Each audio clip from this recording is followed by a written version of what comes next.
नमस्कार दोस्तों। पहले तो आप सबके लिए एक सूचना कि मैं आज रांची जा रहा हूं। रांची में जिस तरह से छात्रों का आंदोलन चल रहा है, परीक्षाओं में घोटाले घपले, पेपर लीक से लेकर और पर्चे बेचने तक को लेकर, जेपीएससी और जेएसएससी के एग्जाम्स में जो धांधलियां हैं उसको लेकर, तो रांची में लगातार जो कुछ छात्रों के प्रदर्शन में दिखेगा वो दिखाऊंगा। लेकिन एक दिलचस्प बात हुई कि रांची का टिकट जब मैं बुक कर रहा था, उसके बाद मैं होटल की तलाश करने लगा कि कहां ठहरूंगा, तो पता चला कि किस तरह से फर्जीवाड़ा होता है। और आज फिर मैं एक फर्जीवाड़ा का शिकार होते होते बचा। और ऐसे भी झारखंड अड्डा है, जामताड़ा वही है जिस पर सीरीज बन चुका है। हुआ ये कि मैं देखने लगा कि जिस स्टेडियम में छात्रों का प्रदर्शन है, वो आसपास कौन सा होटल है जहां मैं होटल में ठहर सकूं। तो मुझे दिखा ब्लूम होटल, और एक दो लोगों ने और कहा कि ब्लूम होटल है, वहां बुक कीजिए। तो ऑनलाइन पहले गया, जो bookings.com और जो 3-4 वेबसाइट है, और उसमें वो सोल्ड आउट था। तो मैं उसका नंबर तलाशने लगा ब्लूम होटल का। तो मुझे एक नंबर मिला ब्लूम होटल का गूगल पर तलाशते वक्त, जिसमें 8862922848। मैंने उस नंबर पर फोन किया, किसी शख्स ने उठाया। मैंने कहा ब्लूम होटल का नंबर है? उसने कहा हाँ। मैंने कहा 2 रूम मुझे चाहिए, क्या बुकिंग मिल सकती है? बोला हाँ मिल सकती है, लेकिन तुरंत आपको बुक करना पड़ेगा, क्योंकि बहुत सारी इंक्वायरी हमारे पास, रूम अवेलेबल बहुत मुश्किल से अभी कर पाएंगे, 10 मिनट बाद नहीं होगा। मैंने कहा चलो किस्मत अच्छी, क्योंकि ऑनलाइन नहीं मिल रहा था। फिर मैंने कहा क्या रेट है? उसने तुरंत मैंने किया, नॉर्मल लाइन पर फोन था, लेकिन वो तुरंत व्हाट्सएप पर हाई करके वो आदमी आ गया जो भी था। और उसके बाद उसने ब्लूम होटल के 3-4 फोटो भेजे रूम्स के, जो ऑलरेडी उसी तरह के फोटो अवेलेबल हैं वेबसाइट्स पर, जिससे लगे कि जेन्युइन है। फिर मैंने कहा क्या रेट है? उसने कहा डबल ऑक्यूपेंसी का 5000। मैंने कहा एक सिंगल ऑक्यूपेंसी चाहिए, एक डबल ऑक्यूपेंसी चाहिए? तो उसने कहा 5000 डबल ऑक्यूपेंसी, सिंगल ऑक्यूपेंसी 3500। लगभग यही रेट होता भी है शायद, और विथ ब्रेकफास्ट। तो मैंने कहा ठीक है बुक कर दीजिए। तो मैंने कहा ऐसा है कि 3 नाइट्स का बुक करते हैं, लेकिन अगर मुझे 2 रात में आना पड़ा तो कैंसिल हो जाएगा बाकी? बोला हाँ 5 मिनट पहले भी आप अगर कैंसिल करिएगा तो पूरा रिफंड हो जाएगा। मैंने कहा अच्छा। तो उसके बाद मैंने कहा ठीक है, तो आप मुझे वो भेजिए QR कोड, मैं पेमेंट कर देता हूँ एडवांस 1 दिन का, बाकी वहां करूंगा। बोला नहीं 3 दिन का एडवांस कर दीजिए, क्योंकि बहुत हेवी बुकिंग है। तो मैंने कहा अच्छा चलो ठीक है। तो उसने मुझे एक QR कोड भेजा, और 25,500 कुछ ऐसे उसने रकम का QR कोड भेजा। 25,500 का ये QR कोड दिख रहा है। उसके बाद ये QR कोड भेजा, और उसके बाद मैंने कहा कि अच्छा ठीक है मैं देखता हूँ। ये QR कोड आप एक बार हेवी अमाउंट जब करते हैं 2000 से ज्यादा, तो सीधे फोन से नहीं होता, दूसरे फोन पर मैंने ट्रांसफर किया और स्कैन करने लगा। तो देखा इसमें कुछ और नाम आया, किसी और का, जो अभी मुझे याद नहीं आ रहा। तो मैंने, और वो आदमी लाइन पे था मेरे व्हाट्सएप पर, तो मैंने कहा भाई इसमें तो कुछ और नाम आ रहा है। तो बोला हाँ ये ऑटो जनरेटेड होता है, लैपटॉप से जनरेटेड होता है, तो इसमें किसी और का ही नाम आता है और ये होता है। हमने कहा ऐसे कैसे होगा यार, मैं होटल को पेमेंट कर रहा हूँ, मुझे भी बिलिंग करनी पड़ती है अपने पर्पज से, तो होटल का नाम होना चाहिए। तो वो कुछ लॉजिक देने लगा। मैंने कहा नहीं मुझे थोड़ा डाउट हो रहा है, आप वीडियो कॉल पे आइए या किसी और से बात कराइए जिससे समझूं को आप जेन्युइन आदमी है। तो बोला कि नहीं मैं जेन्युइन हूँ, लैपटॉप से बात कर रहा हूँ, इसमें वीडियो कॉल नहीं हो सकता। तो मुझे थोड़ा, चूंकि 2 बार धोखाधड़ी, एक बार तो धोखाधड़ी का शिकार हो चुका हूं, एक बार मैं सतर्क था तो बच गया था। मेरे वीडियो आप देखे होंगे तो आपको पता होगा। तो मुझे थोड़ा शक हुआ कि कुछ गड़बड़ी लग रही है इसमें, क्योंकि होटल का पेमेंट किसी इंडिविजुअल के नाम से QR कोड में नहीं जा सकता है। तो मैंने कहा अच्छा एक काम करते हैं, फिर हम 1 दिन का बुक करते हैं, और पहले 1 दिन का बुक करते हैं, 1 दिन का पेमेंट करते हैं, 1 दिन का आप रिसीट दीजिए, फिर मैं बाकी दूंगा।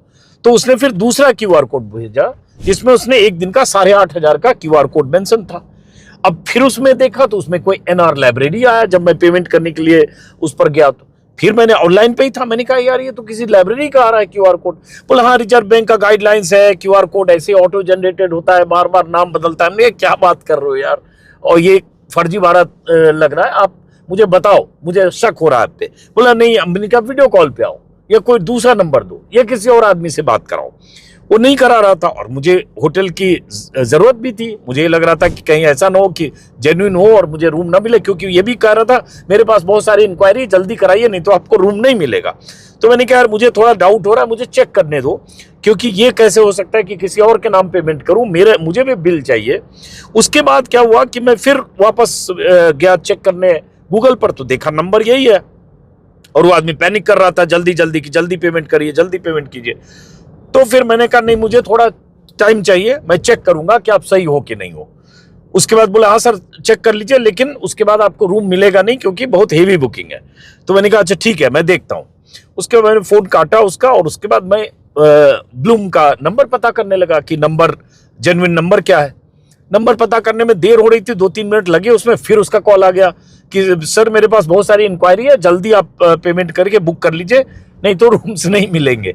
तो मैंने कहा ऐसा है कि आपको जल्दी है, लेकिन मुझे शक हो रहा है कि गलत हो रहा है, फ्रॉड हो सकता है ऐसे, और झारखंड में बहुत होता है, तो इसलिए मैं चेक करूंगा। बोला चेक कर लीजिए, हम तो जेन्युइन है और ये है वो। हमने कहा चलो ठीक है। उसके बाद मैंने नहीं दिया पैसे कि नहीं मैं पहले चेक करूंगा। फिर उसके बाद किसी ढंग से एक जर्नलिस्ट के थ्रू मुझे ब्लूम होटल का नंबर मिला। उस होटल में जो भी सज्जन है, अंकित नाम है शायद उनका, उनसे मैंने रूम के लिए रिक्वेस्ट भी किया और उन्हीं को मैंने ये बताया। तो उन्होंने कहा हाँ सर, ये बहुत लोगों के साथ धोखाधड़ी हो रही है, कुछ लोग ऐसा गूगल पर नंबर देते हैं, फ्रॉड करते हैं, और यहाँ जब आते हैं तो पता चलता है उनकी कोई बुकिंग नहीं है। हमने कहा भाई पुलिस को आप लोग शिकायत कीजिए, इस तरह से तो न जाने कितने लोग ठगे जाते होंगे, और एक होटल के नाम पर पता चला और भी बहुत सारे होटल्स के नाम पर बहुत जगह ठगे जाते होंगे।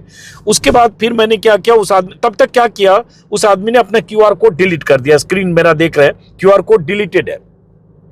उसके बाद क्या हुआ कि जब मुझे पता चल गया कि नहीं है, तो मैंने इस नंबर पे उसको फोन किया। मैंने कहा कि तुम फ्रॉड हो, फ्रॉड इन कर रहे हो। बोले नहीं सर हम फ्रॉड क्या बात कर रहे हैं, काट दिया फोन। फिर मैंने मैसेज किया कि तुम फ्रॉड हो, पता कर लिया तुम्हारे बारे में।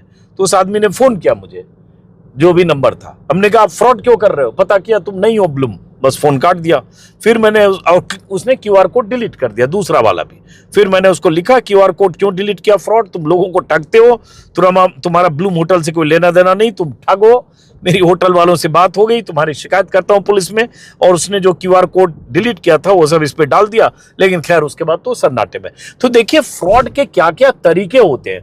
मतलब अगर मेरे साथ पहले ठगी की कोशिश न हुई होती, और एक बार मैं ठगी का शिकार भी हो गया था। एक दोस्त का व्हाट्सएप हैक हुआ, कोलकाता में रहते हैं प्रभाकर मनी तिवारी, और उनके व्हाट्सएप हैक करके हैकर्स ने मुझे कहा कुछ पैसे की जरूरत है और फंस गया हूं। तो मुझे लगा दोस्त हैं, परिचित हैं, कोई मुश्किल होगी। और उसके बाद उसमें तो 6 या 7 बार मैंने 2-2 हज़ार करके दे दिए थे, वो शायद आपको बताया भी था वीडियो के जरिए। तो ये होता है कि व्हाट्सएप हैक करके और लोगों को मैसेज करते हैं, और उसके बाद कोई ऐसी जरूरत बताएंगे कि आपको लगेगा कोई परिचित दोस्त है, पहली बार पैसा मांग रहा है, आज तक मांगा नहीं, तो दे देते हैं लोग। लेकिन उससे मुझे एक शक था और मेरा दिमाग काम किया कि कुछ तो गड़बड़ है, नहीं तो पैसे ठगे जा सकते हैं। तो मैं रांची जाने के रास्ते में, अभी एयरपोर्ट पहुंचने वाला हूं, ठगी का शिकार होते होते तो बच गया। पहले बार 25,500 में ट्रांसफर कर रहा था, फिर डाउट हुआ तो मैंने कहा चलो 8,500 करता हूं, फिर डाउट हुआ कि नहीं यार, तो बच गया। तो मेरा मकसद यह है कि आप कभी भी व्हाट्सएप पर हैक हो, किसी व्हाट्सएप के जरिए आपसे पैसे मांगे जाए, कुछ पैसे की जरूरत है, तो पहले रेगुलर नंबर से उस शख्स को फोन करिए, क्योंकि बड़े पैमाने पर होता है। और उसी तरह से जब इस तरह से कोई नंबर आप खोजें और उस नंबर के जरिए अगर होटल को बुक करने की कोशिश करें, तो आप बार बार रिकन्फर्म करने की कोशिश करें कि वो नंबर वाकई उसी होटल का है कि नहीं। क्योंकि ये ठगी का एक ऐसा नया तरीका है कि मैं चकरा गया, मतलब एकदम ठगे जाने के एकदम उस पर था, तब बचा। तो इसलिए अब ठग भी तरह तरह के तरीके अख्तियार करते हैं। अब ये होटल वालों को जब मैंने कहा तो उन्होंने यही कहा कि हमने कहा कि आप शिकायत क्यों नहीं करते पुलिस से कि इस तरह से ठगी होती है। अभी दोबारा फोन किया ब्लूम होटल वालों को, उन्होंने कहा सर वो नए नए नंबर, नए नए QR कोड, नए वो तरीके अख्तियार कर लेते हैं, एक की शिकायत होती है दूसरा नया नंबर जनरेट हो जाता है, और इस तरह से ये ठगी होती रहती है। बहरहाल तो रांची के तमाम छात्रों की शिकायत सुनने, मुश्किलें, परेशानियां सरकार से, क्योंकि झारखंड में जब से झारखंड बना है 25-26 सालों से हर परीक्षा, ज्यादातर परीक्षा के पर्चे लीक होते रहे। JPSC और JSSC के जितने एग्जाम हुए हैं, कहा जाता है हर एग्जाम में गड़बड़ियां, धांधली, फर्जीवाड़ा, पेपर लीक, पर्चे लीक, सीट बेचना, तमाम तरह की शिकायतें, वो भी सुनने समझने की कोशिश करेंगे। तो फिलहाल जस्ट एयरपोर्ट के पास दिल्ली पहुंच चुका हूं। शाम को मुलाकात होती है झारखंड में, रांची में। नमस्कार।